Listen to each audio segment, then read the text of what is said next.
What is one of the best medicines for anemia? Natural? Better than all the iron that they shove down you when they tell you you're anemic. Beets. Nope. I thought you'd say that. You get caught. Huh? You get caught. Yeah. Well, you gotta help me out there. Liver. Liver. Oh, I should have known that, man. You walk straight into that one, right? So you go down where the butcher and you buy liver, and she come and she cut it up thin, season it up nice, take out the freshness, put everything in it, and then she take it. She might cook it and make a little kind of stew. But most of the time, if she's doing it for blood, she'll cut a thin slice and she'll drop it in the frying pan and go pew, pew, pew. Yes. And then she put it in the plate, and it's still running a blood color. Yeah.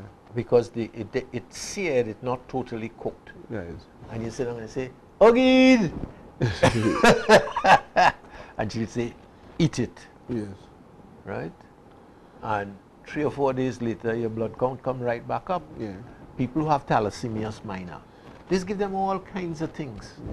When the easiest thing to break that cycle is to eat liver, for about a week or 2, Right. until the blood count come right back up. Boom. It's like giving a slow transfusion. Yes. You follow me? You feed the body what it's lacking so that it can boost itself. Yeah.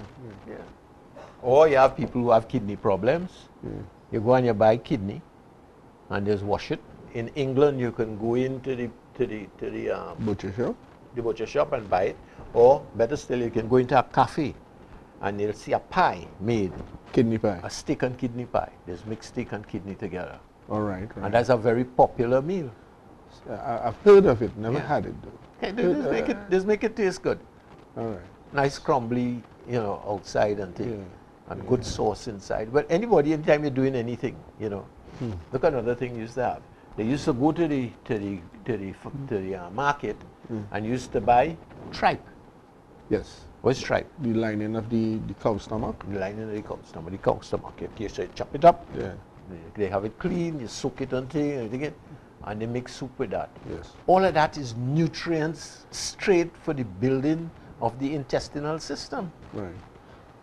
And that is where your mitochondria is. Well, not your microbiome, sorry. Your microbiome, yes. Yeah. So your thing and that is how it goes. Yeah. Right? So you begin to understand that eating organ meats, Yes. had a good point. Well, the question arises. They used to chop up chicken hearts, chicken gizzard, chicken liver. So The only reason I don't eat chicken liver and things now is is because it has so much steroids and antibiotics and arsenic and all kind of thing in it yes. that I just decide I don't want to poison myself. So, but the question that comes to my mind at this point is that 70 years ago, people were smarter than we are today. Oh, But somebody came along and says, no, we're modern, we don't do that. Right?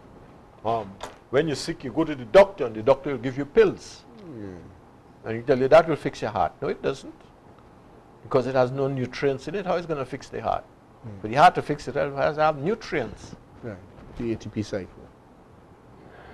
Whether it's the ATP or whether it's the citric acid cycle, whatsoever it is, all of them is nutrients they're using. Or the Krebs cycle. Or the Krebs cycle. All of them is nutrients. Yes. So you go right back and you make a block. But what has spoiled all that? What has spoiled all that? Why are we eating food that is poisonous? Why are we eating oil that sticks up our arteries and causes heart problems and things? 100 years ago, there was no such thing as heart problem. The guy who was inventing the electrocardiograph. It's good to read history. Yeah. Right? They laughed at him. When he went into the New York hospital with the doctor said, what are you invented that for? So I said, to check the heart and to good. He said, for what? Because the heart was not a thing that normally gave trouble. It was a very rare situation. So 90% of the situation that we find ourselves in now is of our own doing. So another question comes to mind. So where did congenital heart defects come from? Well, that's I said. There's a next discussion. As I said, sometimes, Yeah. right? You have problems. You'll always have people with problems, Yes. right? This is like how you'll always have people with sickle cell anemia, Right. right? Now, if you know anything about sickle cell anemia, sickle cell anemia is normally found in countries where you have a high quality of malaria, Right. high quantity of malaria. What happened? People with sickle cell anemia don't normally get malaria. So it's evolutionary change to combat So what it the means is disease. that somewhere in that whole thing, you had somebody who had sickle cell anemia for whatever reason, right? They were doing, they got sick and they had sickle cell anemia. And they have a family. And malaria take that village. They take that village, but it leave them. So they then come now and they have children. So their children come more and more into prominence, Yes. right? And then after a while, you have a sickle cell anemia trait. So you have a whole set of people, African people, coming out of Africa with sickle cell anemia. All right. You follow my drift? Yeah. So we didn't start touching the diabetes, yes, you No, know. but we We're just going round all the various things. We're preparing the soil. Yeah. We're preparing the soil, yeah. All right, listen to this one. Yeah. This is a nice one, Yeah. right? It is really, really, really interesting. I'll dig it out. I have a note here on it. When you're young, they tell you that they should give you milk, cow's milk, right? Okay, cow's milk is good. When they brought in powdered cow's milk about 70 years ago, you had people like Weston Price, this other guy, Raymond Rife, the guy who founded Standard Process, who said, let us go check this. They said it is as good as fresh milk, right? So they took a set of cows, 12 cows, left them with the mother. They took 12 calves and left the mother. Took 12 calves and they pulled it aside. And they decided to feed them for 3 months with cow's milk and with powdered cow's milk. At the end of 3 months, all the cows that were using powdered milk died. But we would never see that in the annals of... They're publishing that. Right, you know? They're publishing that. So, in a certain type of cow, the Frisian cow, it's a special breed of cow, right? This is how you have Buffalo, yeah. you have Frisians, Frisian. right? Okay. Yeah, you have others. It is a popular breed to have. Why? Because it produces plenty more milk than the other cows. Okay. Okay? Nice. Everybody say, okay, we're gonna have a cow farm for milk, and we put Frisian cows. So that's But it. Yeah. that particular cow, the milk has a protein, and the composition is almost similar to P69 in the beta cell in the pancreas. Okay. Right? So, the protein fragment is only a problem from Frisian cows, which makes a milk they call A1 milk. But not with milk from other lower yielding species that produces A2 milk. Most of the presently consumed milk, especially coming out of the States, A1. is A1 milk. Okay. If you're living in Europe, most of the milk that is produced in Europe is A2 milk. Now that answered a question for me a while back. If I eat cheese or milk products coming out of the United States, I'm intolerant. I make mucus Yes. and throw like that. If I take stuff by cheese that comes from Europe and I eat it, I don't get no mucus. Right. So that means that the milk from which the cheese is made It's made with A2 milk in one side and on the Right, other side make but- with A1 milk. but- But finish. yeah. The P69 protein is normally a protein that is inside the beta cell, Right. right? In the pancreas. Right. It only comes to the surface during a microbial or a viral infection. In other words, when you're sick, you get a little inflammation in the pancreas. Well, normally your immune system would deal with that. But if you've been drinking A1 milk, your body accustomed to attacking this protein that you're drinking every day.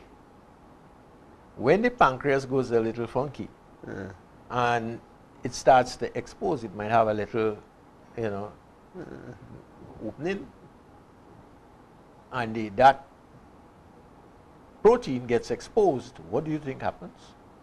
You get allergies. The immune system starts to attack it. Attack the You pancreas? it attack the beta cells in the pancreas. And okay, so that the beta cells in the pancreas is what produces the insulin. Yes. Okay, all right. So I'll connect a dot there. you see how Yes. I just had to go and dig. I mean, when I came upon this information, because you don't see this information nowhere, you had to go and dig and dig and dig, Right. right? So, bottle-fed infants frequently have to receive antibiotics because the immune system is lower than a person who is fed, than a baby who is fed breast milk. So we just confirm breast is best. I could have told them that. From the smile on your face, I could think you could tell them the same thing too. Yeah. Right? And then fosters and encourage overgrowth on desirable microbes. So when you use the antibiotics turn around and it helps to remove the infection lots of times, if there's inflammation and things like that. But it also removes a whole heap of microbes from out of your body, Okay. right? Out of your intestines. Yeah, it destroys the microbiome. Right. Now, under normal circumstances, with everything in balance, you have E. coli inside you. The E. coli is normally down in your large intestine if you have a good balance. Okay. If you're going to take antibiotics, right? It in the large intestine is harmless. It's doing what it's supposed to do. When, however, you do that and you take the antibiotics, it makes huge tracts empty. The E. coli will tend to migrate upwards into the small intestine, right? That the E. coli bacteria, right, produces a molecule similar to insulin. Okay. When the system becomes activated again, it attacks the related beta cell action. So the movement of E. coli also causes problems with the pancreas because of antibiotics. So the antibiotics create an opportunity for the E. coli To migrate from the large intestine into the small intestine, and where it interplays, because when you're in the small intestine, you're going up into the duodenum where the pancreatic juices come out from. and the E. coli producing this insulin-like product. Yes, but it's not insulin. It's not insulin. But the immune system go crazy. In other words, you have an allergy. Right. So You have the immune system apparently attacking the body. all right. Okay. I get it. So the immune system now has become an enemy of the body. Yes. So you see, everything that we have, antibiotics, great, saved a lot of lives. Yeah. But it has certain effects. When they first brought out antibiotics, they take the antibiotics, and when you take the antibiotics, you read the old things and it says, give probiotics. Yeah. So you used to give probiotics after you give the antibiotics. Try to keep the homeostasis. Yes. Keep the body in balance. Yes. So that the probiotics now would have kind of And then restrict the E. coli. Then the doctors look at it and they say, well, if we don't get any probiotics, we can't see anything going wrong. Right. Of course not, because that goes wrong over a long period of time. You have to look to see it. So that is why the benefits of the fermented foods, the sauerkrauts and the yogurts. And So when you were younger, yeah. and you add stuff, in order to preserve the stuff, Pickle it. they'd make dahi, Yeah. they'd pickle it, Yeah. right? Which is, again Yeah. is more probiotics for the system. So all those things disappeared with the fridge. Yes, because there's no need to preserve things in jars on shelves anymore. Right. So, Yeah. but that in itself has it, because when in the fridge not very selective as to who coming in to preserve anything. Yeah, and then there's some bacteria that thrive in the fridge. That's what I'm saying. Yeah. And they're not always beneficial to the human being. Yeah. So you have to watch, the whole thing, right? So along you have your hydrogenated oil and it starts, right? So you find that Right.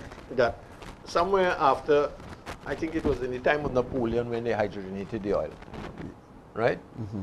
And here we have it 20, 30 years down the line, and in the 1930s, 40s, we begin to develop type 2 diabetes in epidemic proportions. Right. About the same time that they're sharing out oil in Trinidad, telling you it's plenty better than your coconut oil, Right. right? So, the diabetes remains one of the leading causes of death and disability in the world. So what he's saying is that after nearly 100 years, we have not, in fact, we haven't solved the problem of type 2 diabetes. We haven't solved the problem of type 2 diabetes because we're still using hydrogenated oil to start with. Right. We didn't put any restrictions on antibiotics. So now the antibiotics feed in the germs instead of killing them. Is it safe to say that type 2 diabetes is a side effect of modern medicine? Of course. Of modern science. We've interfered, you see, we interfere things. When they interfered with the oil, it had nothing to do with human health.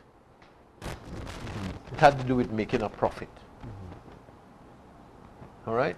When you took all the cows and you put them in a pen and feed them grain instead of grass, so you change the whole makeup of the meat and the makeup of the oil and the makeup of the liver, right? I'm reading an article out of the Standard Process Company, and the guy is saying that the guys in South America were using a vitamin B formula, and they said that and it had, but it was made from liver, and they said that one of the side effects of that is that it drops the blood pressure. So the scientists up north went and they got their vitamin B's, same vitamin B, and they used it, and they said that's a whole heap of nonsense. It doesn't do that. The only thing is their vitamin B's was made from oil. You say, synthetic. Ordinary oil, and that was synthetic. Yeah. So when they said, well, how come we doing this? We making our vitamin B's from the fat in the liver, the natural fat, right? So what you learn is that there's a fat called Anthranex, that if you take it, it will help to drop your blood pressure, whereas if you come here and you try to use the synthetic one that they make up here, it doesn't do that at all. It's probably just the reverse, to raise the blood pressure. So the synthetic forms of these enzymes is basically a hustle. I'll go a little bit further and say that when you have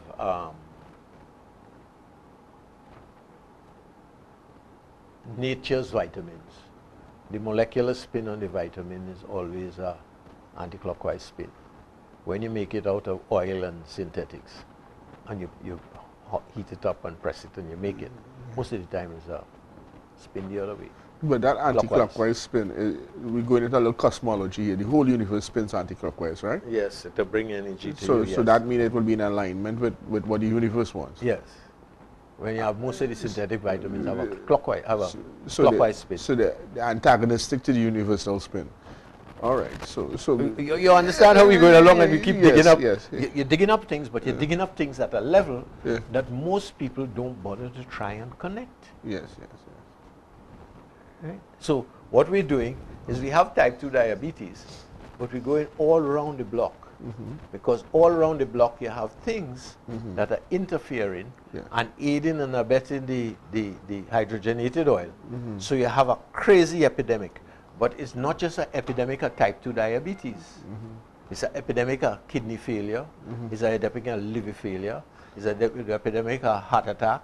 It's an epidemic of strokes. Yes. And all of this started with the introduction. It amplified dramatically. When they introduced the hydrogenated oil, everything started. Right, and then they start getting these infections, and then they give it antibiotics. So just as how you look at the introduction of DDT just after the war, and you look at prostates, and you see the use of the DDT going up, and you see the use of prostate swelling coming up behind it, and then you see women's problems coming up behind it. They're chasing the DDT, Chasing the DDT. Yeah. And they know. Right, and but the thing is that this data, this statistical and empirical data is there. We know it's there because these articles are being written. And the question is, why still? Because, listen, if you have, say you have journals, medical journals, most people are not going to read medical journals. They're not going to read them because it's like reading Greek or Spanish or something. It have a language that causes it to isolate itself. Right. So if you have a thing on heart, you probably sometimes even an ordinary doctor can read the magazines for heart specialists. Because that have a whole set of language and terminology. You have to sit down and go through each thing. You had to literally take a course in self-education. And then if you're not in that field of study or that field of expertise, even though you know what it means, you don't know how it applies. You might miss the nuance of what the thing is. Right? Yeah.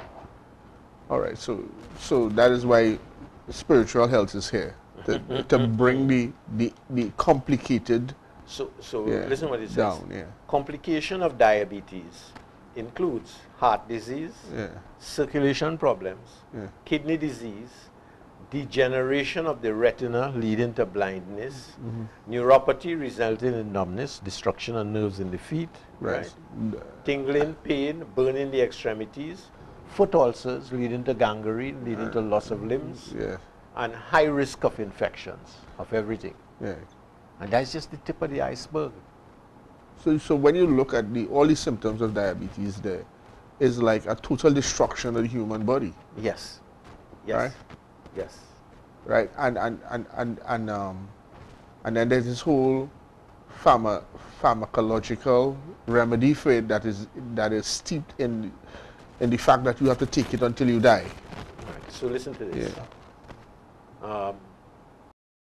As yet, there is no consensus as to what autoimmune trigger for type 1 diabetes might do. You have a baby is born, and something happens, and the islets of Langerhans in the pancreas gets destroyed. Right. No, probably not totally, but to a large extent. So they can't produce much insulin. So the only way you're going to keep them alive is to feed them insulin. Is to feed them insulin, because you have all these carbohydrates and sugar in the diet. You could also keep them alive if you take out a whole lot of carbohydrates and everything, so that they could live on just a little bit of insulin and whatever little tiny bit that they're making. Right. So he says, some evidence points to early feeding of pasteurized cow's milk, right? Soy products and grain, or the use of vaccines as likely triggers. So pasteurization is a modern invention. Yes. Soy is a modern invention. You know. And what's the next one? And vaccinations. Well, we know that 70 years ago vaccination was not widespread. I have a good article on Japan has banned certain types of vaccinations, right? And they're talking about the increase in health that they've gotten, and how the drug companies don't like that information to come out. Yeah, but Japan have the highest number of senior citizens. Yes. People living longer. Yes. Right? The other thing that you have is, like, for instance, the other day we were talking about Sweden. And Sweden found that the human papilloma virus vaccine was causing an excessive amount of deaths in the young people who were getting vaccinated with it. Yes. So being as they're a socialist country and they have all their records, it was very easy for them to dig up their records. Yeah. So very quickly they came to the conclusion, hey, this vaccination ain't working. So Like they say it is. So they up and they did what socialist countries do, you know. none of that here. They banned it. Yeah. India banned it. We Yeah. don't hear anything here about it. Yeah, because they're still trying to get us to use it. Yeah, I have patients come out of the university and they tell me that they're trying to give them their vaccinations. I say, don't anybody read? Yeah. Yeah. You know, I think the doctors in this town have forgotten we're a little third world country. Well, more than that, Unless the vaccination company say, well, to everyone you do, we're going to run you a blind. yeah. You understand? And the only thing you're interested in is running a blind. Well, I guess it's part of agreements and pacts. They sign on to this agreement, and part of that agreement is running a blind. yeah, is that we will give you this amount of money if you vaccinate your population. You know, that's very suspect. All right, Doc, let's go. Let's go. Yes. So he starts by saying that hypoglycemia. Okay. In order to understand diabetes epidemic in the West world, why the conventional treatment for this scourge has made almost no dent in the long-term impact on those who suffer from it. We have to understand the biochemistry. He says the control of blood sugar is one of the most fundamental requirements for a healthy life. Blood sugar levels can become abnormal in one or two ways. They can become too low. This is defined for sugar under 80, or that they can become too high, with a sugar defined now at 110. Okay. Right? Which is called hyperglycemia. While neither hypo or hyperglycemia is good for your health, they appear to call forth very different reactions in a human being. If your sugar drops Very low. to below 40, you become disoriented, confused. If this situation persists, you'll slip into a coma. Okay. Right? Feel shaky, jittery, anxious, confused, sweaty, irritable. When the blood sugar is between 60 and 80, these symptoms occur, but they're less severe. The body reacts to the emergency situation of low blood sugar in many ways. When blood sugar begins to drop below 80, the body produces a number of hormones. It's principally adrenaline and glucagon. The main effect of adrenaline is to make more sugar available to the cells. So this is hypoglycemia we're talking about. Yes. Right. So what happens is the adrenals step in, and you know the adrenals is your flight or fight. Yes. And one of the ways that it makes you fly or fight is it gives you energy. So adrenals is a signal to take out your little reserve of sugar and slap it into the system. Nitrous. There we go. Yes, otherwise we sunk. Right? It is the production of the adrenaline that accounts for the familiar shaky, jittery feeling that many people have experienced who go through hypoglycemic episodes. So you'll have people who diabetic and they're on insulin, and the doctor say 20 units, and they're doing all right. It's moving, but it's in a little thing. And then somebody come along and say, listen, if you have diabetes, you need to eat certain foods. Right. So all this roti, all this bake, and all this thing that you had to take it out. Yeah. Right? And they listen for once. And they listen. Yeah. And they go home and they tell the wife, or the wife come out and say, listen, no more bake, no more flour. Now, flour is deadly to diabetics. Yes. Right? So they stop. But they're still using the same 20 units. Yeah. And, well, I had to measure the sugar, you know, but I had the time, I had to rush out in the morning. So they get up one morning and the sugar is already at 90, and they take the 20 units. Yeah. And half an hour later, or 15 minutes later, they say, no, and they're shaking. And they're feeling funny. And the first thing is, oh God, I'm going to dead.